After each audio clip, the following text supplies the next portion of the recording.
Jaylo, Yes. you were just telling me about a song that has complicated chords. It sounds like it does. It's At 17 by Janis Ian, one of my I only really know two songs that I like of hers. At 17 and Society's Child, which is a song that she wrote when she was 15. Did I talk about my Janis Ian story here? I don't think so. But you know about it, right? It's possible I do, but I'm not sure. Okay, so this is maybe 2013, I want to say. Yeah. A friend got tickets to see her perform. Uh-huh. And he called me up the night before and said, "Hey, Rick, we're going to watch Janis Ian. Do you want to come with us?" And I really wanted to go. Yeah. But a mutual friend of ours was having his birthday the next day. So I text my friend back and I say, "Hey, thank you so much, but I'm actually going to be hanging out with so-and-so because it's his birthday." Yeah. The next day, I'm hanging out with said person. Yeah. And he gets a call from my friend who offered me the ticket saying, "Hey, do you want to go with me tonight to see Janis Ian?" Oh, jeez. That doesn't make any sense. I know. Because if you're going to hang out with this person, he already know. I'm guessing it's a he. Yes. He already knows that. Why would he ask your friend to go with him when he knows that you were with him? I know. That doesn't make any sense. I'm guessing your friend didn't go, right? No, my friend went. I said, "Hey," because he's a big music person. I said, "Hey, bro, I completely understand." Oh, man. So, how many tickets did he have? He only had one extra ticket. Oh, I thought maybe he had a two or something. No. Okay. No. That's too bad. So, you ended up not going to the concert, and he didn't really spend his whole birthday with you. Exactly. Had I known the day before, I probably just would have gone to see Janis Ian. Yeah. You could have said, "Hey, something came up," but you already planned to see him on his birthday, though, right? But I could have gotten out of it. You know how I am. Yeah, I don't like, if I have plans with someone, I don't like flaking out on them and saying, "Hey, something came up." I hate that. I hate doing that. That said, it's not like I get to see Janis Ian every single day. Very true. And I don't know a lot of her music, but there's only two songs that I know of that I like of hers. Oh. Yeah. What's the other one? Society's Child and At 17. I knew At 17, but I didn't know. Society's Child. Have you heard that one before? I don't think so. So, yeah, it's a good song. It really is a poignant song of the time because at the time that she wrote it, there was still segregation going on. Oh, I think we talked about this the other day, right? Yes. Uh-huh. And she got a lot of flack from the audience when she was performing that song. And she runs into her dressing room and she's crying to her manager. And the manager said, "You are going to go out there and you're going to finish the song." So I'm glad that her manager said, "Nope, you're not going to sit here and cry. You're going to go out and perform it like you're supposed to." Nice. And had she not performed it, it wouldn't have been out. Really? I don't think so. Or at least nobody would have known about it. I don't know. Okay. Yeah, and she only wrote it, and she was only 15 when she wrote the song, so Nice. Which is pretty impressive. Well, good for her, babes. Yeah, Yes. good. Alana, Yes. we ate a lot of spaghetti yesterday.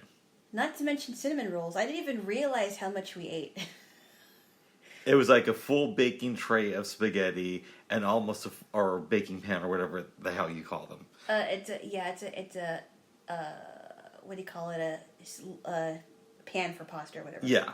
And almost another complete baking pan of cinnamon rolls. I didn't even realize. I thought maybe you had, I don't know, like cinnamon rolls that weren't very big, but you told me when I got there that because of the fire alarm, you could have made them smaller. But I was kind of thrown off because I was in the process of shaping the cinnamon rolls. Right, and when that happened. You would have made them smaller had you not heard the fire alarm. And had to give up at everything, start back up again 45 minutes later. Right. Yes. But, that's okay. I was willing... Oh, those were so good, though. Thank you. The cream cheese was good. Everything was good. The spaghetti was delicious. I loved how everything just marinated together. Yes.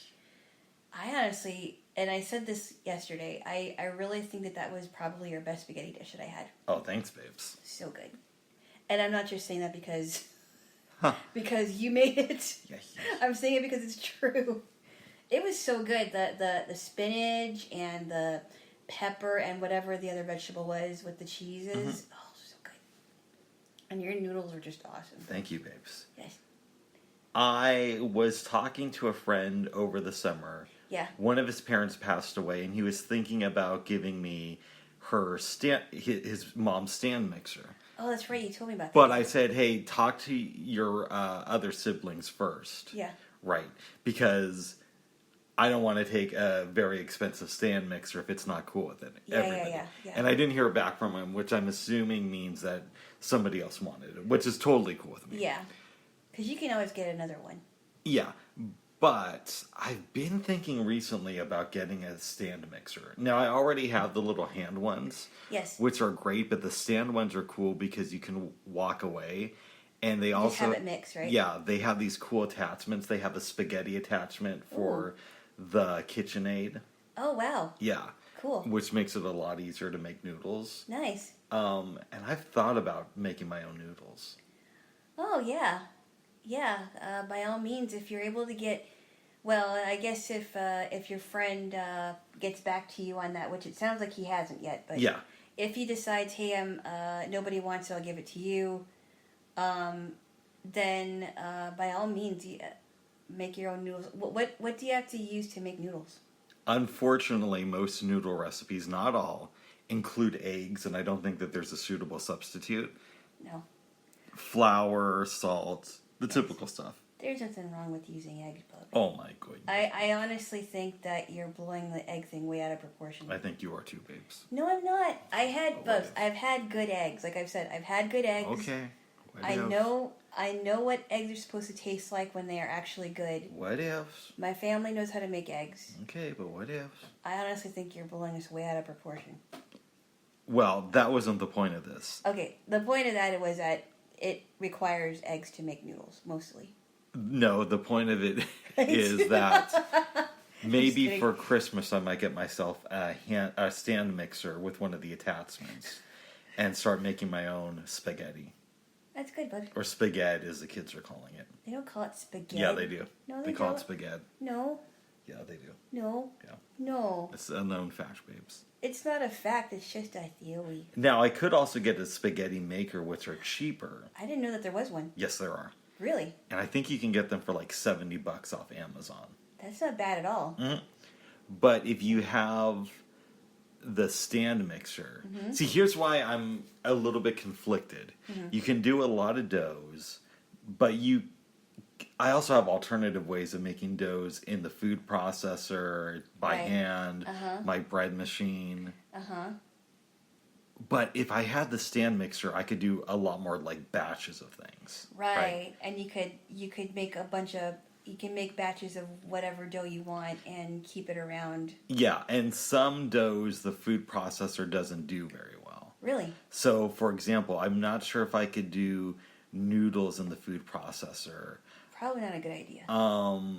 When I made the cinnamon rolls the other night, my Cuisinart got a little bit overloaded. Oh, no. It didn't break or anything. Okay. But I noticed, I really had to clogged. clean it out. Yeah, it was a little bit clogged. So, oh, okay. And I could do it by hand, but that takes a little bit more effort. Yes, it does, as we know from last year. Like, I finished the food process, the cinnamon roll dough by hand. Nice. Yes. Okay. Yes. Okay. Yes. I really want to get you in the food processor game, though. Yeah, it's going to take some time. What is that? I don't know, just because I'm just getting back into cooking, and I don't see myself yet. Well, you're blind. Using a lot. Oh. Yes, I know, but Sorry. you know what I mean. Dumb joke. Keep going. But I'm bummed. But what I mean is, I don't really see myself yet using a food processor, and I know you want me to be in the game, but I'm not quite confident yet. Mm-hmm. I'm still, I just got a skillet, actually. Yes. Did you look at it? No, you never showed it to me. I will. Okay. I will after this. So my mom was very, very gracious, and she decided to buy me an electric skillet, and she was thinking about that too because I do like my eggs, and I can also use it for pancakes if I wanted to. I think I could. You could also saute veggies on it. I believe you can also grill with it. Nice.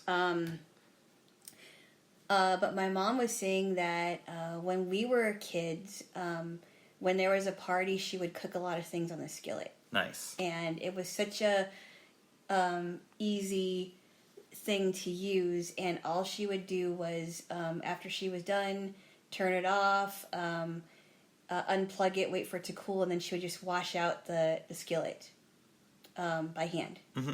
And it's just easy to clean up, and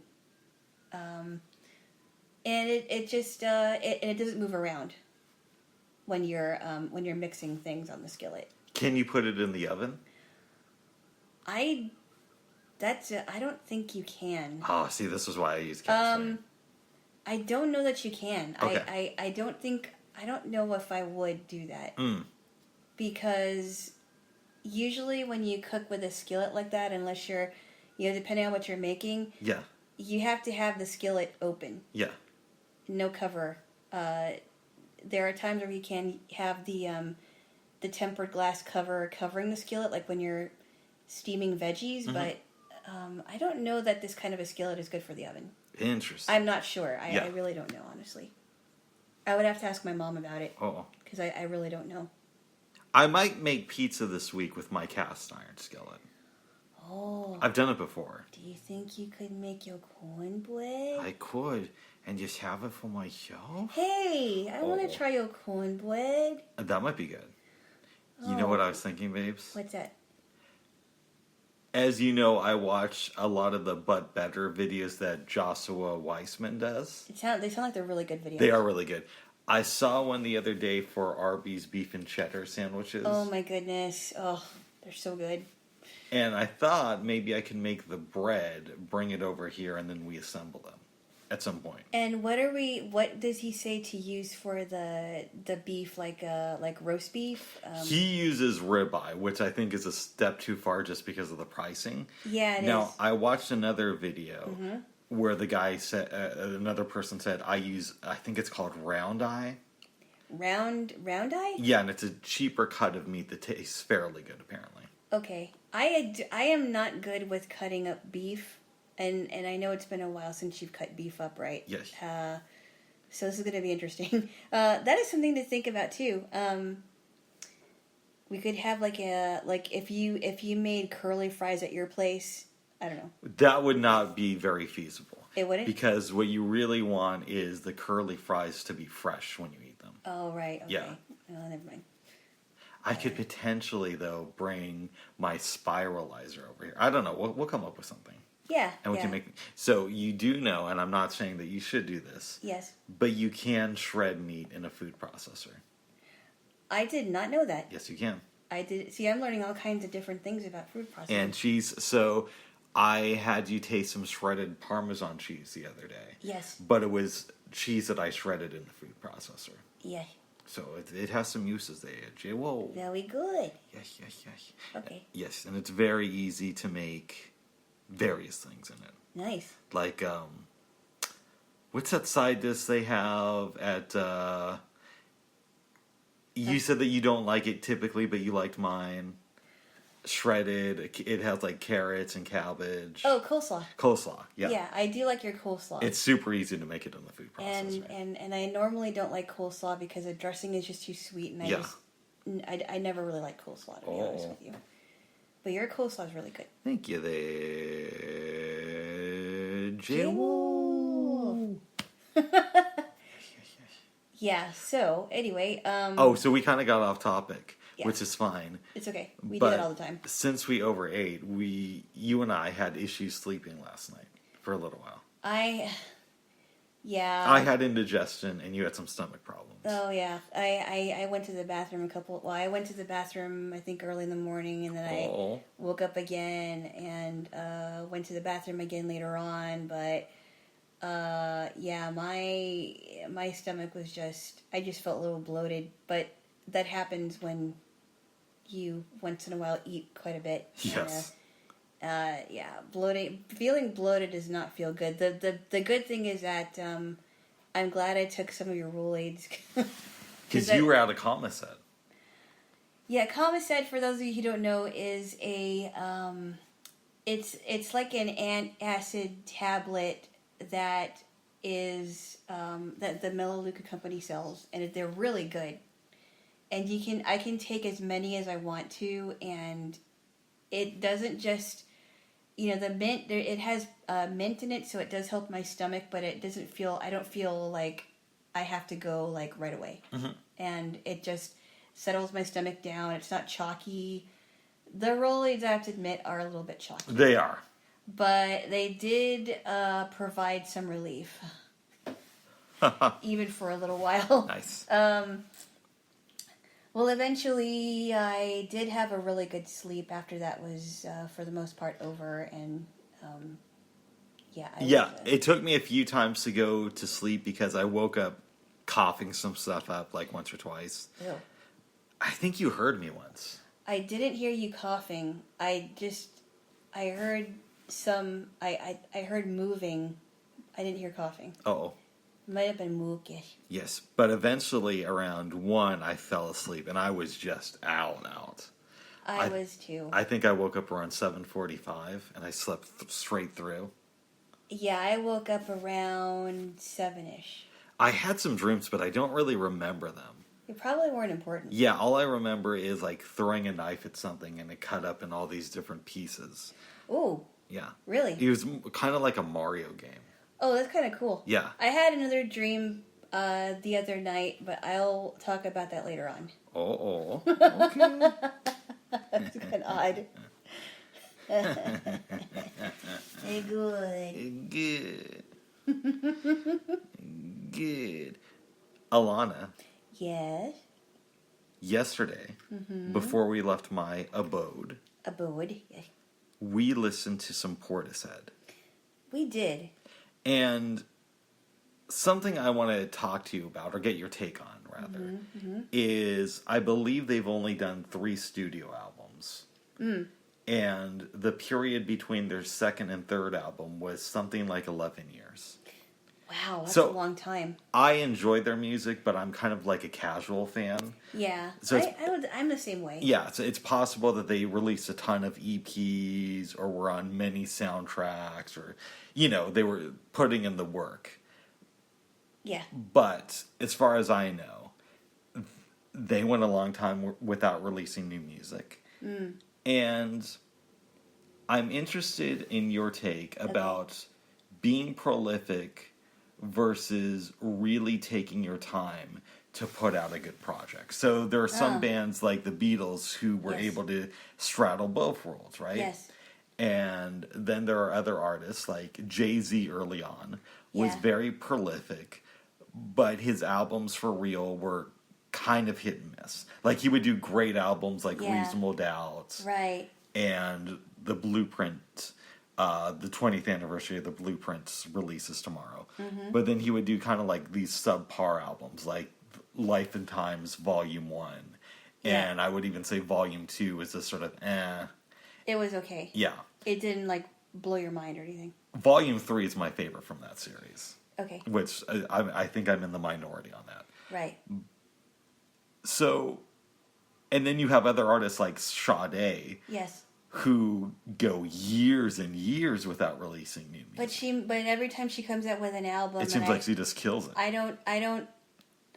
don't know enough of her music, but what I've heard from albums that you've played for me and a past album that I've listened to, really good stuff. I enjoy Sade. She's one of those really artists who I had to be a little bit older to enjoy her work. But once I got into it, I went in pretty hard. She's one of those timeless artists. Yes. That never seems to go out of style. When you listen to her music, it sounds like this could have been a really cool song from the 70s or from today. Yeah. It's like those... Okay, so I do like the Eagles. I don't know...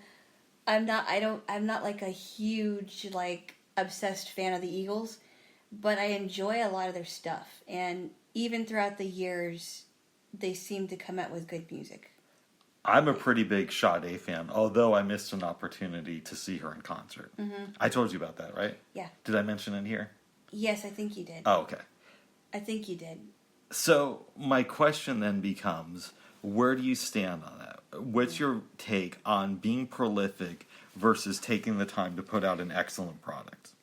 Well, I think that there are artists that have the talent to be prolific and always come out with amazing albums, but there are artists that don't have to be as prolific, but whatever they came out with, even if there was a gap in between, was always top notch. Always, top of the line. Good. So, I think it all depends on the artist. So let me rephrase this. All right. What would you rather have? Would you rather have it to where Sade releases an album? She doesn't have to be like the Beatles, but let's say she puts out an album every 2 or 3 years, and it's good, but it's not great. Or would you rather she goes years and years between albums, but every time she comes out, it's a near masterpiece? Honestly, as much as I would like more albums, because some artists can do this, right? Yeah. Some artists can put out more albums and they're still good. Yeah. But I think I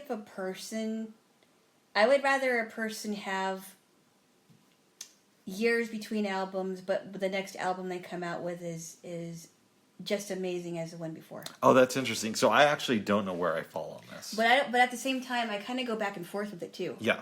So, I don't know. Okay, maybe I should rephrase this. I don't know what I'd rather have, but if a person can come out with an album but wait years to create another one, but their album ends up being another masterpiece, great. But if they're prolific and they know how to write and they have a good creative team, then more power to them. I just don't know. I don't know what I would rather have, honestly. Good, we're in the same boat then. So here's an example. So I don't remember when. I'm a fan of Alicia Keys, and I don't remember when her last album was, but the Songs in A Minor album was a hit, and then she made another one, and I can't remember. I think it might have been like a few years after it, but her albums were always good. I always loved her albums. They always sounded different. They had a hint of the old school style of music that you'd hear, like maybe from the 60s, sort of. Okay. I always thought she was really creative, and she's very talented. So I think that's an example of someone who is, I guess, somewhat prolific. Well, I don't know her music as well as you do. I don't know some of her things, but what I've heard, I really do like. Was it you who told me that Songs in A Minor actually doesn't have any songs that are played in the key of A Minor? No. Okay. They don't. I don't know why. Well, it's interesting though, because if you think of it this way, so A minor, I'll give you a little mini music lesson. Okay, and then we'll head back to a question I had, but go ahead. A minor is a third. It is 3 half steps below C major. Yes. So maybe what she's doing is she's either playing, she's making songs that are within the key of A minor, but they're not really in A minor. Like they're in, they're using they're using scale degrees within A minor, the key of A minor. Here's a question for you. Yeah. Is A minor ever once played on that album? I don't believe so. Wow. They don't even play the chord A minor on the album. That's kind of funny, actually. They actually, I think they do. Oh, because okay. I think she does, because in the middle of the songs, I think she does do like some small piano excerpts. Nice. Yeah. It would have been kind of cool if there's no A minor on the album. I think there was. Oh. But I maybe she just decided to do that as a creative thing, like, oh, I'll just call it Songs in A minor, but won't put any. I don't remember hearing it. Maybe a little bit of it. And then there's that old music joke that I'm sure you've heard. It's like 10 years old. Oh yeah. Do you know what it is? What do you call? What? Oh, is it the one about the mine shaft? No. How does that one go? And then I'll tell mine. What do you call? What do you get when you throw a piano down a mine shaft? A minor? A flat minor. Wah, wah, wah. So here's the one I was thinking of. Okay. Who was the last person Michael Jackson was with before he died? A minor. Oh, no. Well, there's another corny... I kind of just made that up, but I'm sure somebody on the internet... There's another corny joke that I've heard that's, don't be sharp, don't be flat, just be natural. I don't know. If you were a music student, you probably appreciate it more. Yes. Okay, so let's get back to the lecture at hand. Okay. Or subject matter. Subject at hand.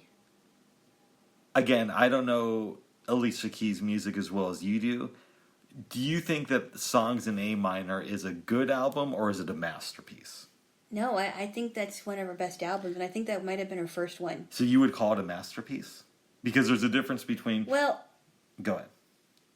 I mean, this is my first real exposure to her stuff. Yeah. Because it was a good album. My sister had that album. That was when she came out with her first hit, Fallen. Okay. That was on that album. Yeah. And there was a lot of things on that album that was really good, and it's a good album. I think, if I'm not mistaken, in her album, she plays a little excerpt of that piece, Für Elise by Beethoven. For Elise, yeah. And that is an A minor. Nice. Yeah, that is an A minor. Yes.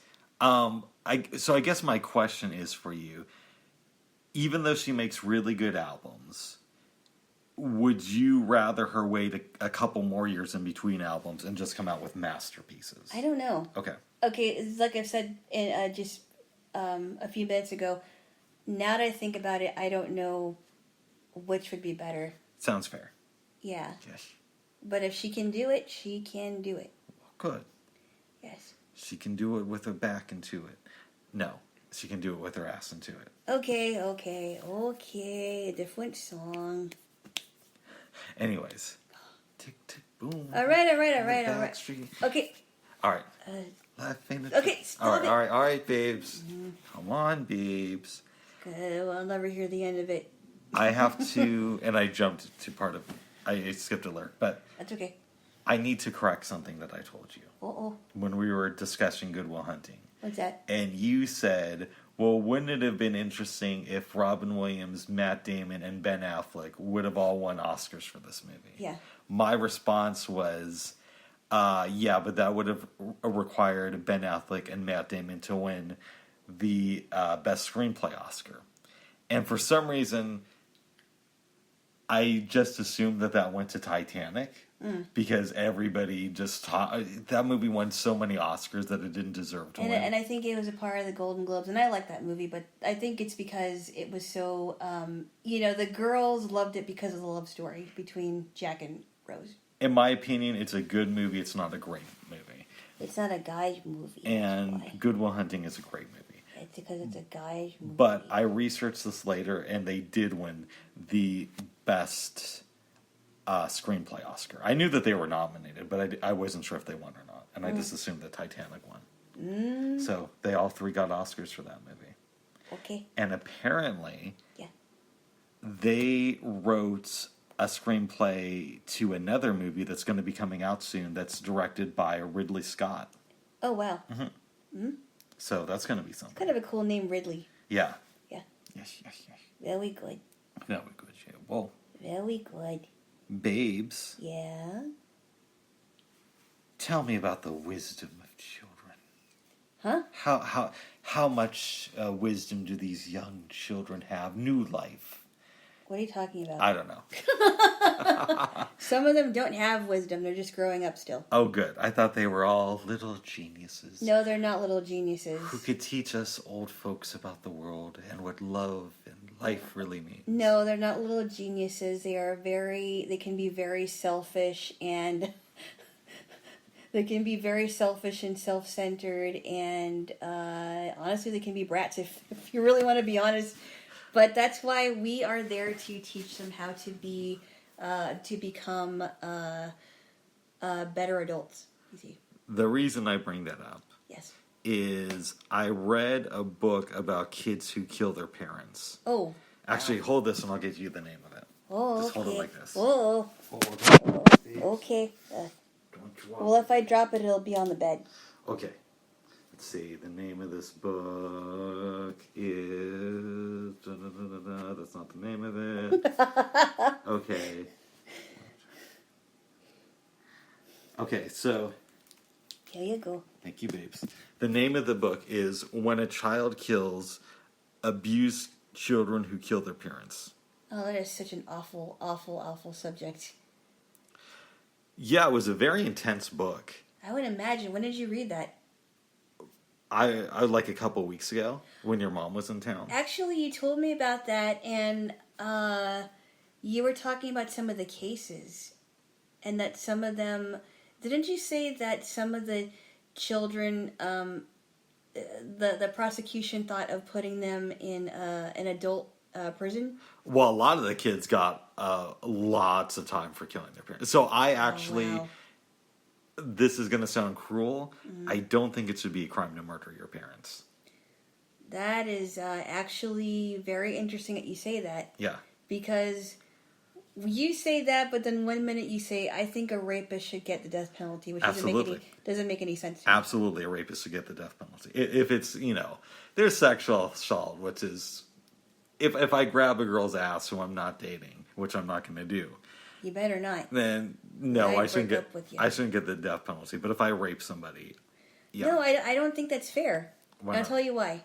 Now, I honestly think that rapists that they should not be in society if they're going to do it again, right? But because they never killed anybody, I don't think it fits the crime. I think that they deserve to be to have either life in prison or they need to be cut off from people in society.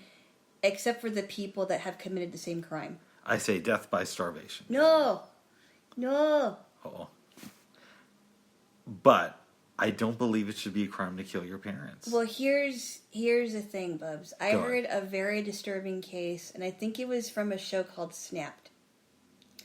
This girl, I forgot what her name was. I think her first name was Jacqueline something. Jacqueline something? I forgot what it was. Anyway, I think it was Jacqueline. It was something. She was adopted by this couple that really wanted a child because they weren't able to have a child. And I think something happened that she had some mental illness. I forgot what it was. There was another thing that happened where they were trying to bring her up well, and she got entangled with this kid that she was becoming more active sexually with, and they weren't happy with that. And there were some other things that happened, and I think they found out that her birth mother had some mental illness. And it's possible that the same mental illness that her mother had, she had because she killed her adoptive mother for no reason at all, actually. No reason at all. She went up behind her and stabbed her to death. And they were saying in the story that these parents pretty much tried to give her the life that she wouldn't have had if she was raised by her birth mother.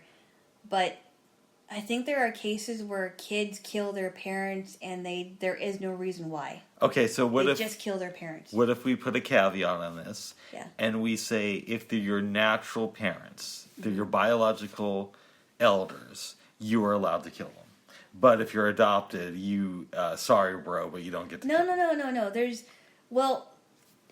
Okay. And we attach therapy for it, so it's not like... I don't know where I fall on this, Bubs, Okay. because if a parent was abusive and the child was trying to find a way to get away from this parent that has been beating them or abusing them, whatever kind of abuse it was, and they almost threaten their life, right? Yeah. It's one thing if the child is has to defend themselves because no one's defending them, right? It's another thing if the child premeditates a plan to kill their parents. So I don't know I really don't know where I fall into that. There are some crazy stories in this book about people who like saw these kids being abused and said something and the state refused to step in. Right. There was one story about a teenager whose dad just keep telling him, hey, you're a piece of shit, but he would say this in front of people. And if I'm remembering the story correctly, his girlfriend wanted to go out with this kid, right, and take him out for the night. Yeah. And the dad said, well, you can take him out, but you have to put a dog collar around him and drag him around town that way. And the dad, when she came over, he actually had her put a dog collar on his son. Are you serious? Yeah. There's stories. A leash. Yeah, a leash. A leash and a dog collar. Yep. Wow. There's lots of crazy stories like that. There's a story about this rich girl who was being sexually abused by her dad and killed him. And I think she only got like a year or two in prison. And it might have been juvenile. There's a lot of stories about kids kill their parents because they're tortured. And then they get the maximum sentence. And get like life in prison in these... Yeah.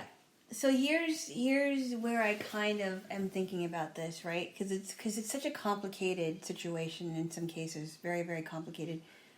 I don't think that children should be sent to adult prison right away. I think they need to be in a juvenile facility. So it's such a complicated thing because you don't want to think that children are capable of killing their parents, but children have. In fact, I remember hearing a very disturbing case where this kid from, I think it was Arizona, admitted to shooting his father, and I think he was like 10. Really young kid, not even a teenager. There have been kids that accidentally shoot their younger sibling. You've heard cases. Oh like yeah, that, right? that's a different thing. You got to go to prison for that. What? Yeah. Okay. You can't just shoot somebody. You're not making any sense. Why not? Because you're like, oh, it's okay to kill your parents, a child to kill their parents, but it's, you're saying that they should go to prison for accidentally shooting their sibling? Absolutely, they should. I don't get that. Tell me what don't you get? Well, because it's like, if a kid premeditated killing their parents, which, like, if they're, I don't know, 16, 17, yes, they should go to like a juvenile prison until they're of adult age. But a child that accidentally shoots somebody and doesn't even mean to do that, I don't think they deserve to be in prison. The person still died, babes. Well, so did the parent who was killed by the child. Yeah, but here's the difference. No, there is no difference. No, do you want me to explain to you the difference? I don't understand you. The parents raised that kid to be a killer. And the sibling that they kill, in most cases, did not raise them, right? And did not make them into a killer. Yeah, but okay, that I don't understand. So it's like But some parents, but it's not always the same case for every situation. Let me ask you this. Yeah. Do you think that a lot of loving, caring parents get killed by their kids? Mostly not, but there are some, I've heard of situations where even though the parents were loving and caring, just like the one that I gave you, they still, the child still managed to kill at least one of the parents. Okay. So you can't say that it's a one-size-fits-all thing. Here's the problem I have with the case that you gave me. You gave me a case of an adoptive daughter killing her parents or her mom. And we don't know when she was adopted. She could have been 10 when she came into this family. I forgot what it was. I have to find it. Okay, I'm talking about biological kids who are raised from birth with their parents, who then kill their parents. Chances are those parents weren't good people. You can't say that, Bubs. Really? No, you can't. I mean, think about, okay, so Ted Bundy didn't kill his parents. No. But Ted Bundy, from all intents and purposes, his mother and stepfather were trying to raise him in a good home. And he even said that he doesn't blame his parents for all the things that he did. Okay, but you got to realize something about that final interview he did with James Dobson. Yeah. The people around him, it's kind of come out that Ted Bundy was trying to get off death row. He didn't want to be executed, which I understand why somebody doesn't want to be dragged to the electric chair in their last moments of life. But he deserved to be. Yeah, he deserved it. That said, he was trying to get off of death row, and a lot of people who knew Ted Bundy speculated that the reason he gave that interview and blamed pornography was because he thought that the religious right would absolve him and, if not free him from jail, at least commute his sentence to life in prison. But we found that out that it wasn't going to happen. We found that out, but he didn't know that at the time. Right. I really don't believe that James Dobson would have excused that. Well, it's not that James Dobson did, but it's the idea that, well, if I'm doing a interview with a Christian leader, so he's catering to the Christians. Is that what you mean? Exactly. That was Ted Bundy, or pandering to the Christians. This is what I've heard Ted Bundy thought. Right. Yeah. Is that by doing this he'd get off of death row? Yeah. Same reason why he helped catch the Green River Killer. Yeah. And yes, his adopted father, for what we know, didn't hurt him. Mm-hmm. But we do know that there were some issues when he was born, like there's speculation that his grandfather was actually his dad. Yeah. His mom didn't take him home from the hospital. She left him in an orphanage for the first few months of his life. Right. Presumably, I wasn't there, yeah. But I'm assuming when his mom came to bring him back to a family where we're assuming that her father was also his father, probably wasn't the best living situation. I don't know the specifics. Okay, so this is where I don't know where I fall. I don't know where I stand on this because, and we're not, and I'm thinking about killers that actually kill people, not their parents. Okay. So I don't know. I really don't know that every single case is a one-size-fits-all case with kids killing their biological parents. I don't know that is. Now listen, I think there should absolutely be mandatory therapy. Absolutely. But imprisonment, I don't know. Yeah, I just don't. Yeah, this is where it gets really complicated for me because I don't know what to say about that. Yes. Yeah. Yes. Anyway, well, that sounds like a very disturbing book. It was hard to read. Yeah, very disturbing book. Yes. You're gonna read it though, or no? I don't know if I'm. Okay. I mean, it's one thing to hear cases about them, like cases that have been prosecuted, but it's another thing to actually read about several cases of this. Yeah. But the dog collar on the son, mm-hmm. That's disturbing. He's basically treating his son like a dog. And the dad, if I remember right, would tell his son all the time, "Hey, I'm going to kill you if you mess this up," or things of that nature. And how did his father end up dying? I think the son. I might be getting the cases mixed up, so I read the book yourself.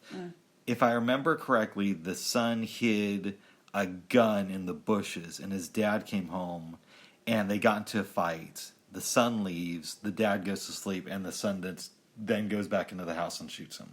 Wow. Yeah. Wow. And there were cases of this one lady had a son, mm-hmm. the dad left, mm-hmm. and friends of the family who he didn't really know when he was a little bit older wrote the court and said that they noticed that when he was like 3, the mom was abusing him. Wow. And as far back as 3. Yes, and the mom would do sadistic stuff, like she'd punish him for not doing his house chores. But what she would do was she'd write one list of things that she'd leave out on the table, and then she'd write another list of things that he was supposed to do that she'd hide. So he didn't know about the second list. That is just sick. And I think there were some issues with sexual abuse, so the son killed her. when he was, I don't know, like 14 or 15, something like that. That is really disturbing. I don't know if I want to read something like that. You know, I mean, that's that's not something I want to read. Oh. Who wrote that? Hold on. If you hold this, I will give you the name of the author. Just in case I decide that maybe I want to scare myself. Maybe you will. When a Child Kills Abused Children Who Kill Their Parents is by Paul Mones. And Mones is spelled Mones. Paul Mones, wow. Yes. I heard I did not read this book, but we've talked about a child called It. Yeah, that was a weird one. And a man called Dave was his follow-up. I didn't read that one, but I read A Child Called It. Or A Boy Called It? A Child Called It. Okay.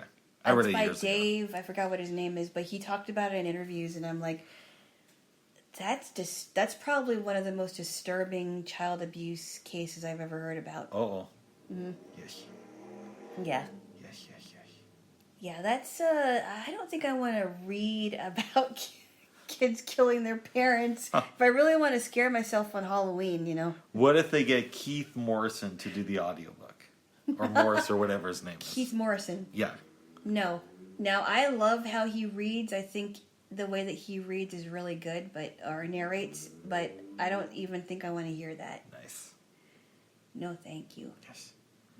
I heard that they also got the cast of Friends to do a reading. Okay, come on, Bob. That's pretty funny. But Thank you. David Schwimmer reading the prologue. Right. Jennifer Aniston reading the epilogue. Oh my goodness. These friends will not be there for you when you get out of prison.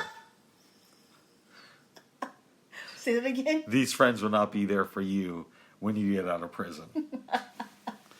Did they deal with child abuse in Friends? Like, was one of the kids ever abused as a kid and grew up in a broken home? No, well, okay, so they dealt with favoritism. Okay. They really did deal with favoritism, but it was funny. Yeah. Because,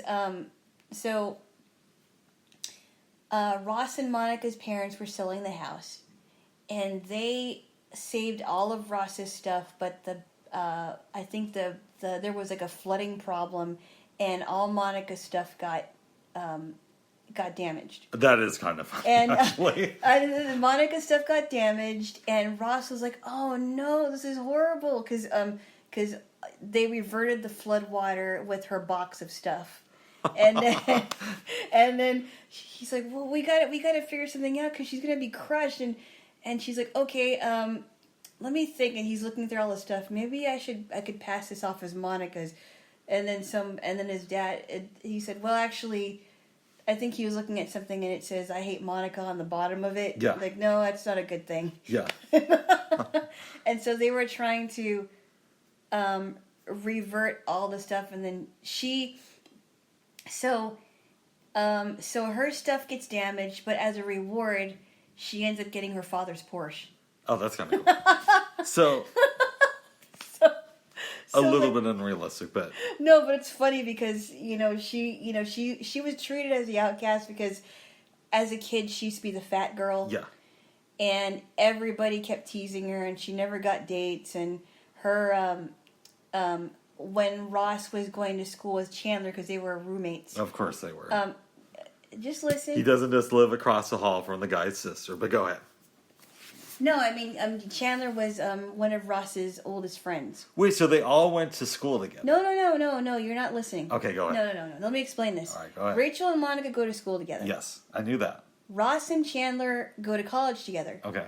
Ross was in love with Rachel for a long, long time. I knew this, yes. Okay. They don't meet Phoebe and Joey until much later. The interesting thing about Phoebe and Ross's story is that Phoebe was a girl that used to live on the streets, and she mugged Ross without even realizing that she mugged him. Okay, that is kind of funny. Kind of funny. Yes. Yeah, because Ross was this science geek, and he had this this thing in his backpack that said "Geology Rocks." Nice. And he mugged Ross. It's kind of funny. It's like, yeah, Phoebe's my mugger. Nice. So and then Joey Joey became their friend later on. But he never had any interactions with the friends before they moved in together, right? They didn't move in together. Well, you know what I mean. Him and Homeboy had a apartment across the hall. No, they became Joey's friend later on. Okay. And Joey ended up being, I forgot how Chandler and Joey ended up being roommates, but they didn't meet each other until much later. That's good. It's not like everybody knew. No. And then they met Phoebe later on. Okay. Yeah. A question I have for you. Yes. Not about Friends necessarily. Oh, I could answer a lot about Flames. I'm sure you could, babes. Yeah, Bobby. There are all these sitcoms. Yes. And getting back to abuse children. Yes. Are there any, like, main characters of a show, whether it's Friends or, I don't know, insert name of 90s show here, Yeah. who played adults that were abused as kids? Oh, let me think. Is there one? Well, if they were abused as kids, well, the one I can think of is Monica, because she wasn't abused, but she was treated as the outcast. Yeah. I'll tell you a funny Thanksgiving episode that they showed. Oh my goodness. No, it's funny. I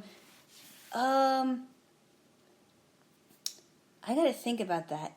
They dealt with abuse in 90s sitcoms that I remember. Yeah, but it was a lot of it was like an abused kid. an abused kids that they knew about. Like the one I can think of is the Full House episode, right? There's the Full House episode, but then there was an episode on Good Times that was really controversial, where Janet Jackson played a girl named Penny, and Chip Fields played her mother, and there was a scene where Penny was telling stories because she wanted to get out of her away from her mother, and she ended up becoming friends with the Evans family, and her mother. There was a scene where her mother was saying, "You really shouldn't be telling stories," and she takes an iron and she brands her on her back. Wow. And in the towards the end of the episode, you can hear her saying, "Mama, no, please, Mama," and that was like a really, really controversial episode because you didn't really see that on sitcoms. That was probably the most controversial abuse episode I've seen because it actually looks like she's hurting her. Did you watch the miniseries that came out on ABC in the early 90s about the Jacksons? Yes, I did. In fact, I cried in one of the scenes. I keep thinking it's early on, and Joe Jackson decides to get his kids into dancing. Yes. So I think they go into his basement. Now, I saw it when it first aired, but that was years and years and years ago. Yes.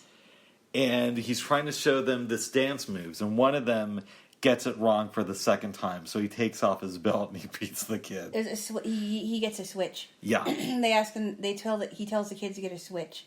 So I imagine that Janet Jackson probably related to the characters he was playing. No, Janet Jackson was the youngest. So she wasn't born until after this happened. But she probably still got I don't know. beat, right? I have no idea. Oh.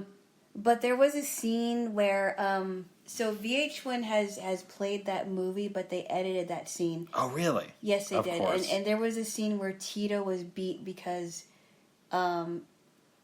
Joe found a guitar that was broken, and he thought that Tito broke it. Oh. And he was beating him, and all the kids were crying, and Catherine was like, "Joe, stop it! You're gonna kill him, Joe! You're gonna kill him!" And I just lost it. That was the one scene I was crying. And they don't show that on VH1. They edited that part out. Wow, I don't get when cable networks edit movies. But on ABC, they didn't edit it out. Yeah, exactly. And on ABC, they didn't edit out, which was really... but that was made for TV. But even that scene was really... They should have kept it in there. That scene on ABC, because it was a 2-part series, that scene was disturbing to me. And that was played at night. So... Yeah. No, I cried during that scene because... it was very disturbing. If I remember right, yeah. Those two movies, or the miniseries, aired the same week as the Oprah Winfrey interview with Michael Jackson, right? Which was also on ABC. I think you might be right because I saw both things. Yeah.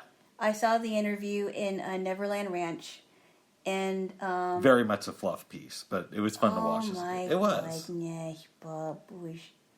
That's because you don't like the artist. But anyway, yeah, I saw both things, and you are correct. I think they were shown, and that was like in the early 90s, I remember. I'm guessing, because it wasn't long before the kid touching stuff came out, that it was probably like January of 93. You could be right about that, yeah. Because by that time I was in 6th grade. Nice. I don't remember the guy who played Joseph, but he was really good. It wasn't Lawrence Fishburne, was it? I forgot who it was. I don't know. But Angela Bassett played Katherine Jackson. Nice. Really good in this movie. The kid who played young Michael was good too. Oh. He was on a couple of sitcoms, actually. Nice. Let's get back to child abuse. Okay. A question I have for you. Yes? Do you know of any sitcoms where the parents spank the kids, like on the regular? I remember that. I remember there was an episode on Different Strokes where Willis had to spank Arnold. Okay, but it's not like it wasn't Mr. Drummond. I think Mr. Drummond. I forgot. I saw one of the Different Strokes episodes where Willis had to either be spanked or that Willis had to spank Arnold. I forgot what happened. Yeah. Yes. I think that's they were dealing with the issue of spanking. I think it was. Do you think that more sitcoms should have spanking on them? If not more spanking, I think they should at least talk about it. I think there should be more. So I actually don't believe that people should spank their kids. Okay. But I think it should happen on sitcoms. Why? Because I wasn't really spanked as a kid. I was. Okay. Yeah.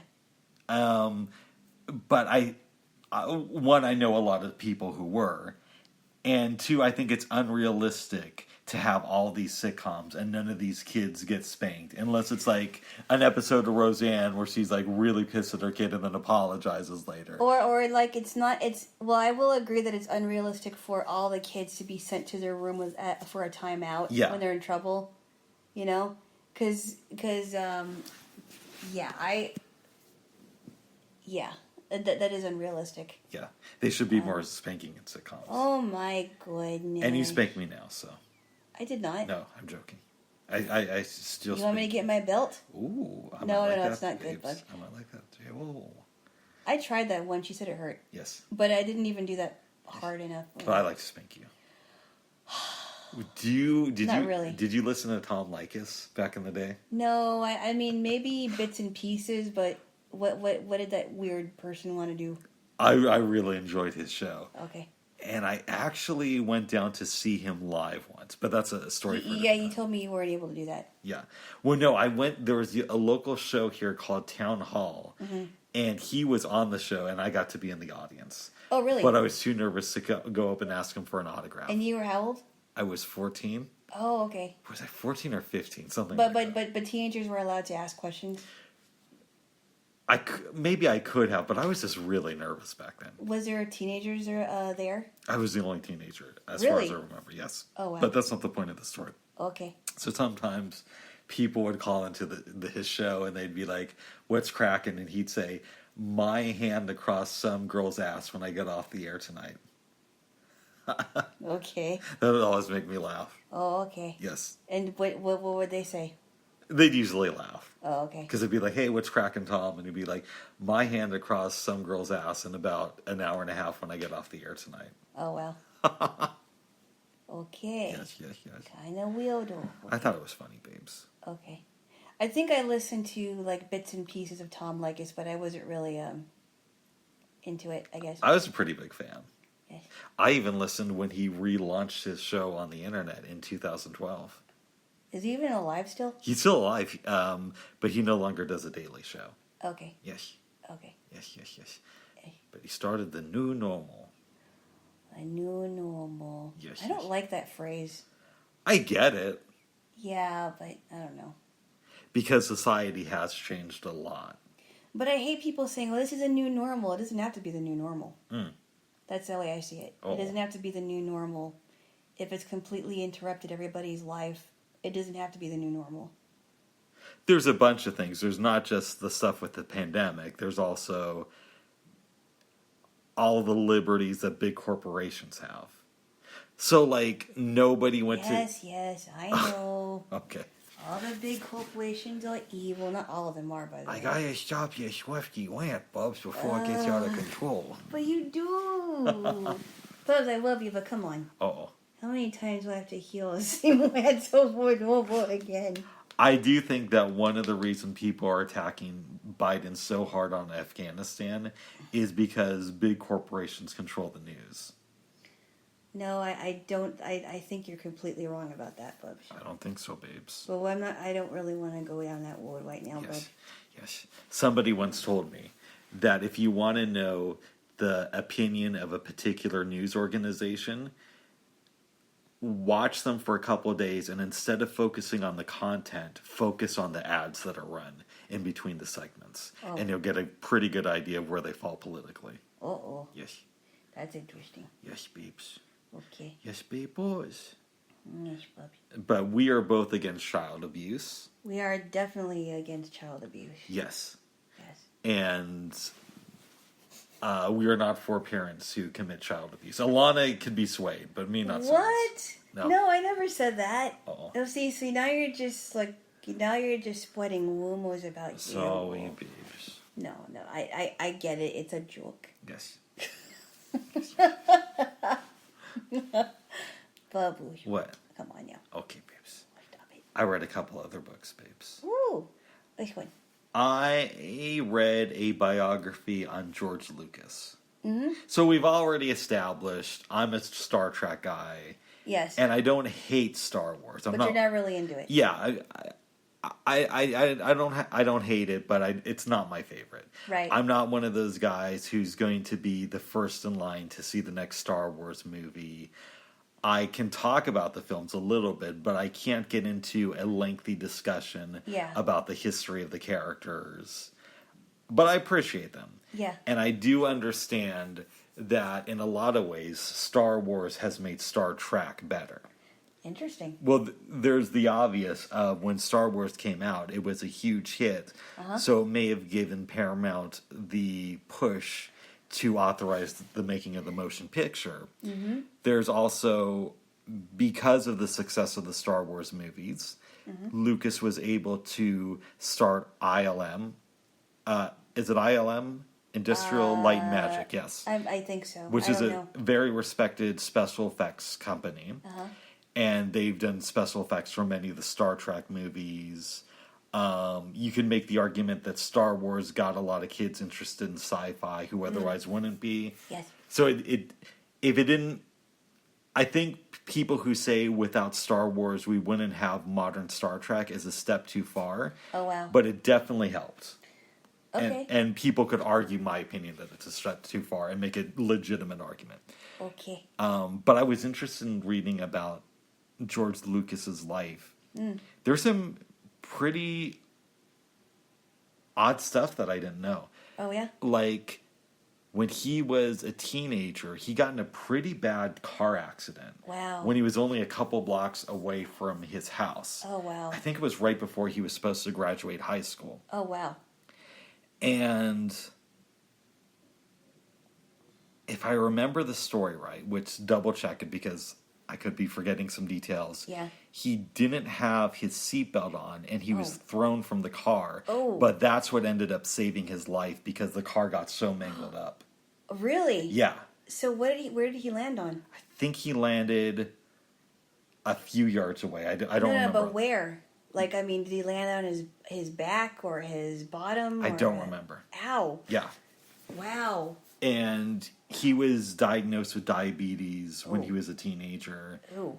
But he seems to be handling it pretty well. That's terrible. Yeah. The man actually directed part of Gimme Shelter, the documentary on the Rolling Stones. Oh. And I believe his portion was at Altamont, the infamous concert. Okay. Where where that one person got killed. Oh, I didn't even know about that. Yeah. Oh, wow. He was friends with Francis Ford Coppola. Wow. Who, there was some discussion about George Lucas maybe directing Apocalypse Now. Oh, wow. Which would have been interesting. Yeah. Yeah. Who directed it? Francis Ford Coppola ended Oh, up instead of directing him. Okay. We gotta watch that movie sometime. Dun, dun, dun, dun. Well, it's interesting because you told me that it took such a long time to make it. It was shot in the Philippines. Yeah, a portion of it was. A portion of it, yeah. Mm-hmm. He does American Graffiti. It's a success. And he has this idea for Star Wars. Writes it. It's kind of a throwaway thing at first, but then he becomes kind of obsessed with it. Mm-hmm. He's negotiating the deal to direct Star Wars. And one of the things he asked for, which was brilliant in retrospect, was he got a lower salary as a director in exchange for the merchandising rights for Star Wars, which probably made him billions and billions and billions of dollars. Mm-hmm. Then they do the sequel, and he negotiates some weird contract for the sequel because he also owned the characters, so the sequel rights. I think he got to keep something like 80% of what the film made theatrically, which is insane. Mm-hmm. He does all these other projects. When he goes back to do the sequel trilogy in the late 90s, he's running a little bit over budget. And George Lucas is financing these movies by himself. I think it's the first one. It costs like $150 million. And he goes to Fox, who released the original trilogy, Right. and says, pay me $80 million for this movie, and we'll share the box office for it. And since you're getting it at such a low price, you guys own the original trilogy. Right. I want to own it now. And they agreed to it. All this crazy stuff in the book. So it was a really interesting read. Wow. Yeah. Did he talk? And you said that you found out that he dated Linda Ronstadt at one time? I think for around 5 years, from Wow. 83 until 88. I don't even know if she got married, but I know that she was linked to a lot of men, including Jim Carrey, like you said, George Lucas. I forgot who else. So she was linked to a lot of people. Yes. Did they talk about his wife now, Melody Hobson? They mentioned her at the end of the book, yeah. And said that they kind of met and became close and ended up marrying. They didn't go too far into her, but yes, she was mentioned. Okay. And they talked about his early involvement with Pixar. And, Oh, wow. I didn't know that. He had to sell it off because he was having trouble. Because he had such a big overhead. Oh, wow. Yes. Interesting. Yes, yes, yes. And he's still around. He's still around there, Jaylo, but probably not for very long. Oh, how old is he now? I don't know. Oh. Yes. I didn't know it was not for very long. He's an older guy, babes. He is an older guy. I think Melody Hobson might be much younger than him. She is. Yeah. He's super rich, babes. Oh, I'm sure he is. Yes. How do you feel about that? Well, if he can handle his money, good for him. Good. I think when he sold Star Wars to Disney, Yeah. they paid him over $4 billion for it. But he said that he was going to donate that money to schools. Really? Yeah, I believe that's what he said. Huh. Good for him. Yeah. All right, hold this for a second. I'm going to tell you what else I read. Oh, okay. If there's anything worth mentioning. Okay. Hold on. What do we got here? Jaylo. I don't know. I talked about that. Oh, yeah, I just want to go over everything. That book sucked. That book's okay. Okay, so let's go and talk about Knives Down, America's Quest for Culinary Glory at the legendary... Hold on. That's a cooking competition, right? That's a cooking glory at the legendary Bocas d'Or competition. That's Okay. French pronunciation, so I sucked at that. Okay. The author follows this American team who went to compete in France for this prestigious competition. Yeah. It was really good. The team didn't have a lot of time to prepare. There's not much to say about the book, actually. Okay. But I enjoyed it. Oh, wow. Yes. And then I read another book about Orson Welles. Did you know, babes, that he worked on a book about Shakespeare's plays and how to present them in like the 30s before Really? War of the Worlds? Oh, really? Yeah, and it was apparently very popular. Wow. He was an interesting man. I also went down this weird YouTube rabbit hole with Orson Welles. And he was in Shakespeare plays? Well, he helped direct them. Wow. Yeah. That's impressive. He's a smart dude. He was very so that one play we watched or one movie we watched called Chimes at Midnight. Mm-hmm. And I get why it was confusing because it was based on 3 Shakespeare plays, but he was good in that one. I thought. I want to know more about him. Yeah. Yeah. That's white. Yeah, white Jaylo. That's white. Yeah, white Jaylo. Yes. He was a very fascinating man there. Jaylo. Okay. Okay. Let me see. Did I miss anything good? Oh yeah, there's this book, Weird Science. Science. The Weird Science Inside the Canyon, Laurel Canyon, Covert Ops, and the Dark. And the Dark Heart of the Hippie Dream. Oh.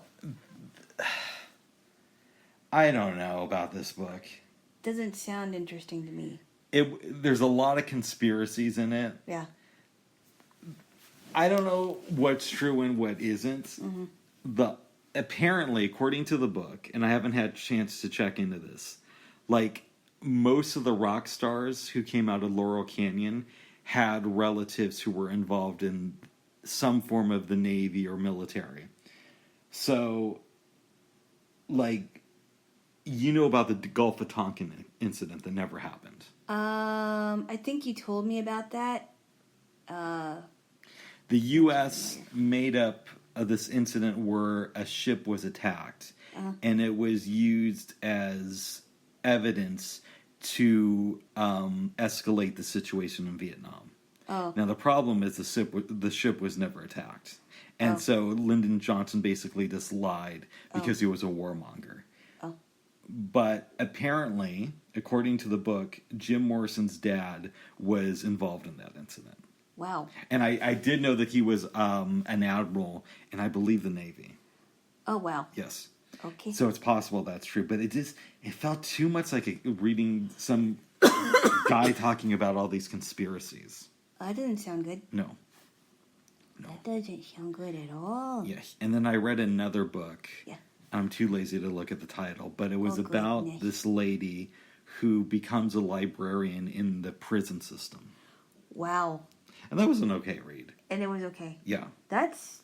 Yeah, you told me about that. I'm like, wow, that's interesting. Mm-hmm. In a prison library. Prison library. And one day, she's in the elevator at her apartment, and some guy gets in with her. He's like, don't I know you from somewhere?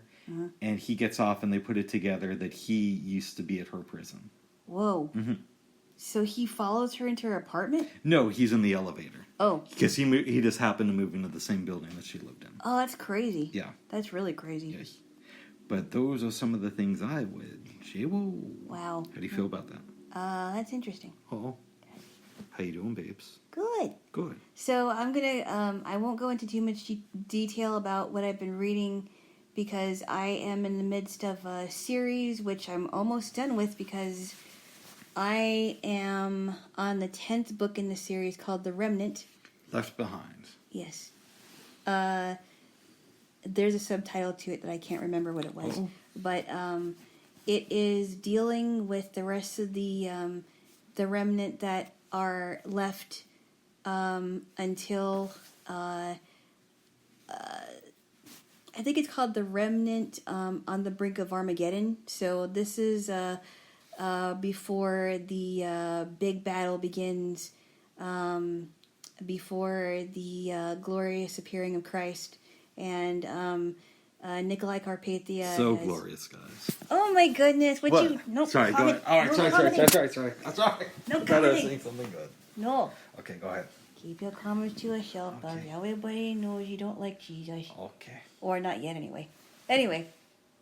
So a lot of things are happening. People from the state... people from the state side of the tribulation force, and what I mean is that they're from the United States. A lot of them, a couple of them are on missions to rescue people, and one of them, one of the people in the Trib Force is being tortured by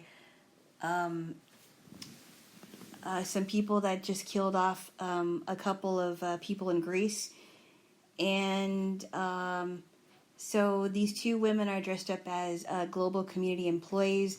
And the global community is the one world order that Nikolai Carpathia has set up. And so there's a lot of things going on right now. I just started the book. And I finished, the last book I finished was called The Mark. Nice. And that's where people were being forced to take the mark of the beast on their foreheads. So that if they don't take the mark of the beast on their foreheads, they wouldn't be able to buy or sell anything or do anything, for that matter. Wait a second. So Jesus wanted them to take the mark of the beast? No. Oh. No, the mark of the beast is the mark that you don't want to get. Oh. Because if you get that mark, you can't change your mind. So wait a second. You can't change your minds? No. Oh. But this has to do... This is... This book is based on the book of Revelation, and I'll have to go into that later. Oh. But no, you can't change your mind. And this whole thing happens during the 7-year tribulation, which is something that I will have to go over with you another time. So Okay.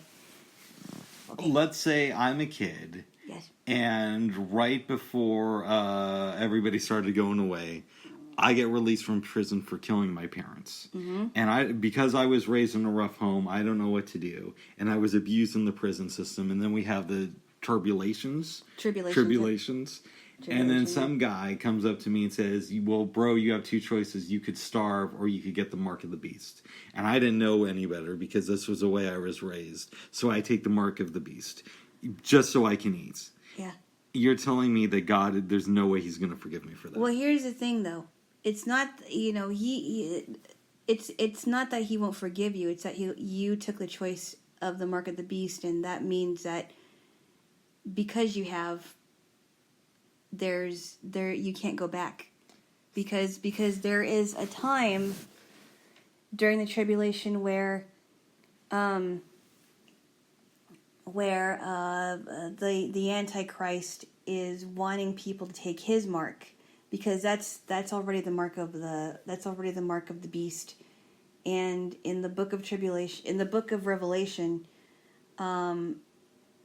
if a person does take that, they can't change their mind anymore because they've already made that decision. But that's something that I have to explain later. Okay, it seems like kind of rough to me, but okay.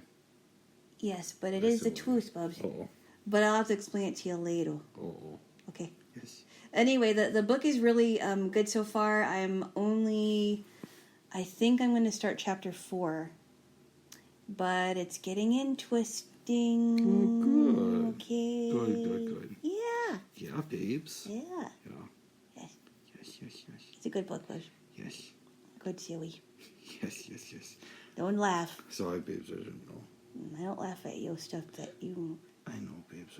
I didn't laugh at the children who killed their parents book. Oh. That's really disturbing to me. That is very disturbing. It is. Yes. Yeah. 9/11 is coming up. Oh my. And last night I asked you if one of the... I like not saying 9/11 is coming up, you start giggling. No, I know. It's just the way that you said it. And I'm not laughing at the day. I know it's your favorite holiday. But... It's not a holiday. Okay. I know. Oh my goodness. Get ready to get hate mail, Bubs. No. I was saying it's your favorite holiday. It's not a holiday. A horrible anniversary. It's not a holiday. No, I'm joking because you started laughing when I said no, because the way that you said it. Anyway, Sorry, go on. Go on, Bubs. Anyways, Last night we were in bed, and I said, hey, let's say one of the hijackers on 9/11, like right before they hit the towers, realizes that he needed to accept Jesus Christ into his heart. And he does that, like, and then the plane immediately hits the Twin Towers. Is that guy going to heaven? And you said yes. Of course, yes. Wow. Yeah, Wow. of course. Like I said, even on a person's deathbed, if a man or a woman receives Jesus, they will be going to heaven immediately. Oh. Yes. Wow. Even up until their deathbed. That is amazing to me. That is amazing. It's wonderful. Even if you were the worst killer in the world, even if you, I don't know, even if you abused people and you still had the willingness of heart to receive Jesus into your heart before you died, then you would be going to heaven immediately. After that you died. I know people have asked questions about this, right? So absolutely. Is it possible to just be a horrible person? Like, I could be a wife beater, I could murder my children, I could do all this stuff, and then at the last minute say I believe in Jesus and then go to heaven. Mm-hmm. But my question to you is, do you know of anybody who has personally said, I'm going to do all those bad things, and at the end of my life, I'm going to accept Jesus into my heart and then go to heaven, and then actually done it? Well, I've heard of people that said things like, oh, I have all the time in the world to accept, I'm not going to do it yet. Which is very, very foolish to do, in my opinion, because you don't know when you're going to die. They don't know when they're going to die, and there's really the only thing that's holding this person back from doing it is their own pride, and waiting so long is a very foolish thing to do. Do you think any of the hijackers from 9/11 accepted Jesus into their heart? I doubt it. Okay. Because if you and we're finding this out, right? All of them were extreme Muslims, right? They were jihadists. Yes. And they believed in their minds that if they died, they would die a martyr because they killed a bunch of people and they killed themselves, and that they would receive 72 virgins. Which is really ridiculous. They also did stuff that went against the Muslim religion, and I'm not just talking about killing people. Like, they were hanging out at strip clubs, and, you know. Okay. How do you know that? They have video of them hanging out at strip clubs, like days before the September 11th attack. That's just sick. So they weren't exactly good Muslims. No, I mean, obviously they weren't. They killed. And there are Muslims that have spoken out about extreme jihadism, and Hamas, and the really fringe extremist Muslim groups, and a lot of them have left Islam because of it. But it's no, I don't think they. I don't. I all think. I do think that they all did perish, judging by the evidence. Oh, good. I don't think that they would receive their gift of 72 virgins. Well, I don't think that, but you don't think ridiculous. that they accepted Jesus? No, I don't believe that. No. Okay, good. I don't. Because I don't want to go there and see them. No, you're well, Bubs. You don't have to go there and see them, Bub. Okay, good. So there's big enough to where I can just go and hang out someplace else in heaven. Bubs. What? All I have to say at Bubs is there's still hope for you yet. Give me a kiss.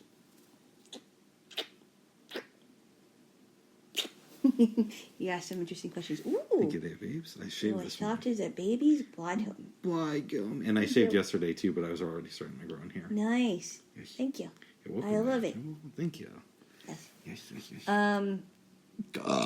But good questions, Bubs. Really good questions. I will say that you ask very interesting questions. That's good. Yes. Yes. So even up until your deathbed, you can still go to heaven. Even if you're a terrorist. Right. There is only one sin that he cannot forgive, but the rest he can. And that is watching Friends. No. Unbelief, Bubs. Oh. Unbelief. Oh. Unbelief. Even if you're a Friends fan, you can still go to heaven. Bubs. No, okay, now you're just joking. No, even if you're a BoJack Horseman fan, you can still go to heaven. Oh, well, good. I don't know if I'm going to continue on with it. Oh, it's such babes, and you're about to see some great episodes if you go forward. I don't know. It's just so heavy. It's such a great show, though. It's just. You're playing with your box right now. No, I'm getting something out of it. It's a Melaleuca oil book. Nice. It's just, I don't know. It just seems like, why do I want to surround myself with stuff that, I don't know. It just seems kind of negative and sort of like if I was a depressed person and I watched it, I would hate myself even more. I don't know. I got into the show heavily in 2016, right before the premiere of the 3rd season. And I was going through some stuff that I'm not going to mention here. You don't have to, it's okay. But it's a great show for people who feel like life is kind of meaningless. It's just, and well, I mean, that's exactly why I'm just like, why do I want to watch it? It just seems really depressing. There's a lot of funny stuff coming up, too. It is funny. Yeah. I will say that there are funny things, but it's just like, do I really want to, I mean, I'm going back and forth with it. Like, do I really want to surround myself with a show that isn't exactly uplifting? Yes, you do. No. Yes, you do. I don't know if I do. I mean, even with Rick and Morty, it's like, it's funny, but it's kind of meaningless too. I don't know.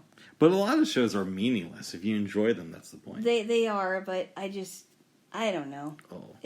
I may or may not continue on. I haven't decided yet.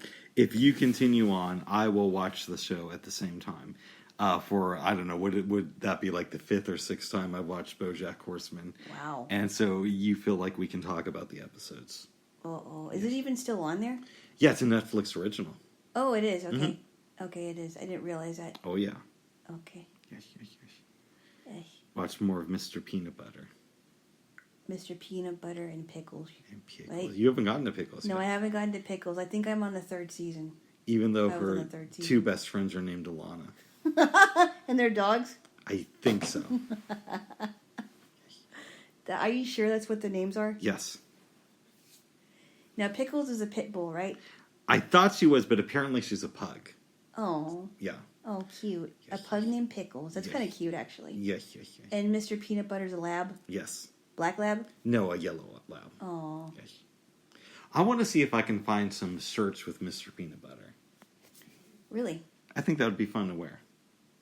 Oh my goodness. Oh that says Mr. PB's house. Something like that, yeah. We will be having some things with peanuts in it in a little bit. After this is done. What's that? I got some peanut butter M&Ms. Ooh. And I got some Snickles. Nice. I did. I told you that yesterday. Yes. Babes. Yes. Much like, What? I don't know if I should say that. Wait. You might as well. You're about ready to say it. Much like the terrorists in 9/11, I've hijacked this conversation. But I almost didn't say it. Alana asked me to. Yes. Has anybody ever commented on the outrageous comments you make in these episodes? No one has. Really? No, I think that they just probably get disgusted and turn it off. I know that you're pretty much joking about this for the most part. Yes. Or sometimes I'll be like, oh, come on. I do have a fairly dark sense of humor. Yes, you do.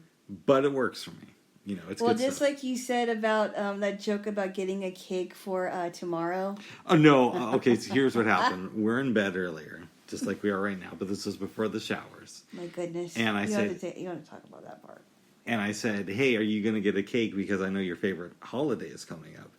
And you're like, Bob, that's not true. Although, maybe we could decorate it with some buildings. I was just joking.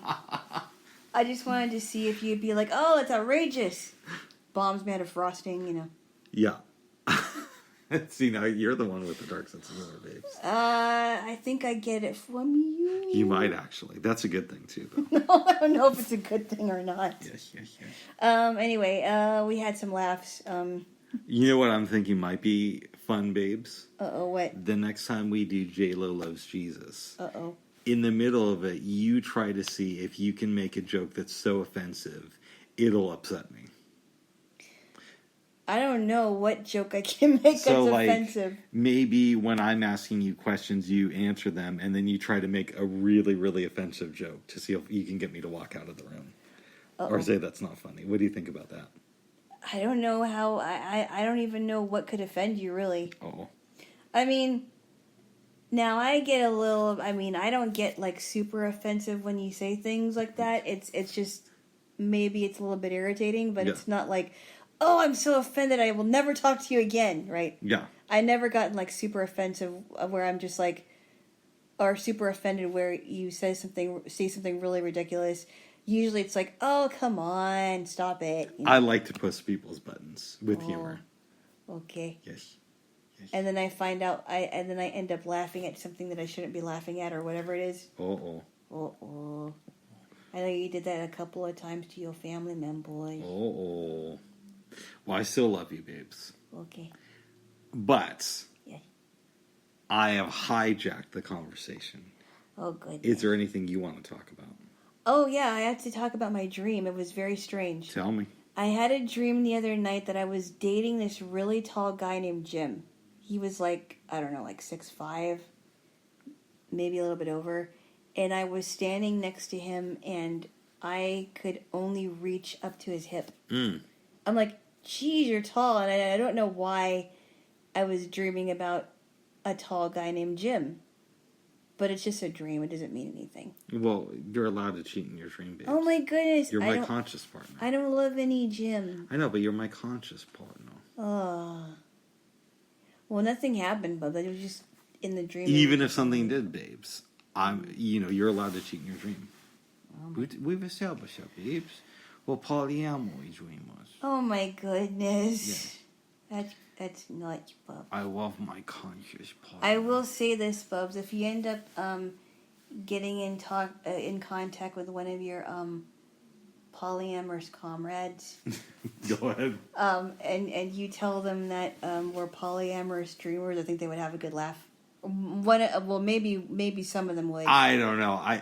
It's been my experience that people in the polyamory world take polyamory way too seriously. You don't think anybody would laugh at that? I'm sure there's some people, but for the most part, I'm sure people would either say, well, that's interesting. Tell me more. I'm not familiar with this conscious partner stuff. Or you could talk to your monogamous friends and say, hey, I'd be more likely to do that because I think the polyamorous people would take it seriously, or they'd be like, that's not funny. You shouldn't joke about stuff like that. Really? Yeah. That's something that would be funny, though, I think. I think it's very funny. It's funny. I mean, even though it's not really true, it's funny. But you are my conscious partner. So if there's any hot girls listening who want to be with me, contact me when I'm asleep. And we could hook up in the dream world. Bubs, come on. What? Come on. Don't put yourself out there. Have you ever wondered, babes? Uh-oh. What? Well, maybe you haven't. What's that? But, what if this entire reality... Oh, no. Hold on. ...is just something that exists in the head of Sade? No, I haven't thought of that. Okay. No, So you and I are just Sade's imagination. No, Bubs. Or extensions of it. Bubs, I don't think she'd be writing songs about us. Okay. Why would she write songs about us? It's not that she needs a fan base. And so she created this fake reality in her head. Right? And we're part of that reality. Come to think of it, we don't have... I mean, I've never had a song... I've never shared a song with the guy... Oh, maybe I did. But we don't have a song. We don't have a song. Now, people have written poetry about me. Uh-oh. And I'm not joking about that. Was it good poetry? Was it true? Some of it was good. Some of it was just kind of funny. Uh-oh. Some of it was people trying to offend me, but you got to work really hard. Really? They wrote offensive poetry about you? Maybe I shouldn't say that. It was very critical of me, but it wasn't. I can tell when somebody's an amateur in spoken word. Oh. And it didn't attack. Put it to you this way. If I was going to write a poem attacking me, I could do a much better job without even really trying. And it sounded like this person put a lot of effort into it. So you could write a self-loathing poem about yourself. Yes. Wow. And I don't want you to do that. I'm not going to, babes. But my point is, it wasn't that well done. Oh, wow. So it was hard. It's hard for me to get offended. Oh. But I thought it was more funny than anything else. Really? Yeah. But not intentionally. Now, the person who wrote, I'm not going to ask who it is, but the person who wrote this poetry about you, did you write poetry about them? No. Oh. It wasn't even worth addressing. Oh, really? Yeah. So, in other words, they were telling you in a poem that they had a problem with you without consulting you about it. Well, no, it wasn't that. It's more just like if a 5-year-old says, I hate you, it's different than somebody in their 30s saying, I hate you. Because in a person in their 30s that said that they hate you, you would believe it. Yeah, and a 5-year-old, you would think, okay, maybe they hate me from this moment. They're just acting out because they don't know how to express their emotions. And that's what it felt like to me. Oh. So it's like, and it was an adult, but it's kind of like, well, I don't really need to address this. Yeah. Yeah. It's kind of like, when you're a kid and somebody says a hurtful thing, it really, really affects you. But it hurts you because you're a kid. So when you're an adult you're a and a kid says something like that, it's just like, okay, whatever. No, I mean another adult. Like if you know what kind of a person you are and you're confident in who you are, an adult tries to say something horrible about you, but you know what kind of a person you are, it's gonna bounce off of you because you know that you know who you are, and the person is like, oh, and you're thinking, oh, you're just saying it because. Yes. They don't have anything going on in their life, and they just want to make up stuff about you just to make themselves sound better than how they really are. Yeah, sorry for burping. And I took us down a rabbit hole. We do not have a song together. We don't. But we don't have to. We could, Fuck the Police could be our song. No, Bubs. Okay, or Bubs. not. Bubs, come on. Sorry, babes. Really? I can't work with that. Okay. I support the police, Bubs. Oh. Just because you don't. Oh. No, I'm just kidding. No, I do support the police. Thank you. Good ones. Yes, the good ones that actually want to do their job. But there's a lot of bad police out there. Oh, I know that there are. A lot. I don't think it's that much, Bubs.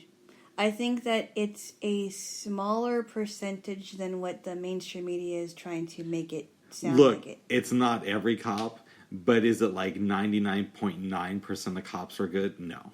It's not that high. I'm not saying 99%. I think most police officers don't really want to hurt anybody. They just want to do their jobs. And it's the ones that are provoking them are not being held accountable for it. That's all I'm going to say. I'll leave it at that. Okay. I'll leave it at that. Fuck the Police will not be our song. I'm just saying it won't be our song. Hey. Bubs! All right, babes. Is there anything else you wanted to discuss? Let's see. In reality, in real life, hands off my man. Yes. And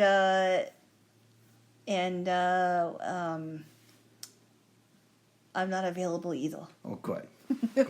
Only in the dream. Bubs! What? Don't give anybody any ideas. Okay. Do not try to hit on me in my dreams. Well, Bubs, they wouldn't know who you were. Okay. They'll hit on me in my dreams because I'm not gonna budge. Okay. Having said that, if you hit on me in my dreams, we'll talk. Well, nobody really has an idea about what we look like anyway. That's true, but they can find me in my dreams. Okay, what else? Do you feel good about this, babes? Yes, this was a very interesting and very entertaining discussion. Yes. I hope you all like what we had to say. I do too. And whatever you do tomorrow, please stay safe. Stay safe. And remember those who have, those that have gone, those who have risked their lives to save other people during 9/11. Yes. Remember that. And let's try to get out of all wars and not be interventionists. Because that's what got us in the 9/11. Okay. With, but we're not going political. Well, no, but you know that. Okay. I keep this one in line, folks. Oh. It's not always easy. Because we did help the all right, the rise of the Taliban by helping Osama bin Laden. Okay, well, we'll stop there. Bubs, What? keep it up, no snacks. Or, let's all go into Warren. Ah! All right, so let's go get some snacks. All right, everybody. We're going to send our troops into every... Okay. Oh. Okay. All right. All right, bitch. Stop it. All right, give me a kiss. So No. people know that you're not man. Okay, I need a kiss. Real kiss. So the accent comes out. Okay, folks. All right. We are going to go now. Bye for now. Bye-bye. Bye-bye.